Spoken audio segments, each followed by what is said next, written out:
আসসালামু আলাইকুম শিক্ষার্থী বন্ধুরা। ভর্তির প্রথম পর্যায়ে নিশ্চয়ন কাজ সম্পন্ন হয়েছে। এখন কলেজে গিয়ে ভর্তির আবেদন করতে হবে। সেটা হলো কলেজে যে অনেক কলেজে আছে অনলাইনের মাধ্যমে আবেদন করতে হবে এবং অনেক কলেজ আছে আ তোমাদের কলেজে গিয়ে সেখান থেকে কলেজ কর্তৃক একটা ফর্ম নিয়ে সেখান থেকে ফর্ম ফিল আপ করে তারপর আবেদন করতে হবে এবং কলেজে কি, কি কাগজপত্র লাগবে সেগুলো আমি বলে দিচ্ছি। সেটা লাগবে তোমার অরিজিনাল প্রত্যয়নপত্র এবং মার্কশিট।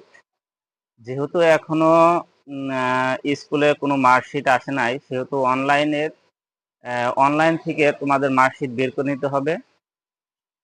এবং প্রত্যয়নপত্র তোমাদের স্কুল থেকেই দেবে।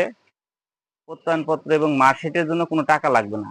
যদিও নেয় তারা মনে করে যে তোমাদের কাছ থেকে চা পান খাওয়ার জন্য কিছু টাকা নিতে পারে, কিন্তু প্রতিনিয়ত টাকা লাগে না। ঠিক আছে? এছাড়াও তোমাদের যে অনলাইন থেকে মার্কশিট তুলবা অথবা প্রত্যয়নপত্র স্কুল থেকে নিয়ে আসবা, এগুলো আনার পর এগুলোকে ৩-৪ কপি ফটোকপি করবা এবং কি প্রত্যেক সেট ২ টা করে করতে হবে, ফটোকপি এবং অরিজিনাল। ২ সেটের ২ সেটই কলেজে জমা দিতে হবে। অরিজিনাল ১ কপি এবং ১ সেট এবং কি তোমার ফটোকপি ১ সেট। ঠিক আছে?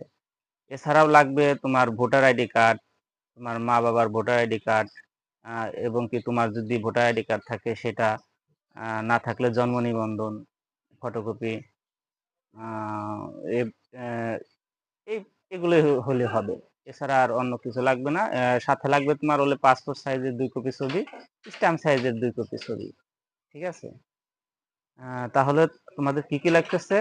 মার্কশিটের ফটোকপি, মার্কশিট, প্রত্যয়নপত্র বা প্রশংসাপত্র, এবং জন্ম নিবন্ধনের ফটোকপি এবং ভোটার আইডি কার্ডের ফটোকপি তোমার পিতামাতার, এবং তোমার ২ কপি পাসপোর্ট সাইজের ছবি আর ২ কপি স্ট্যাম্প সাইজের ছবি।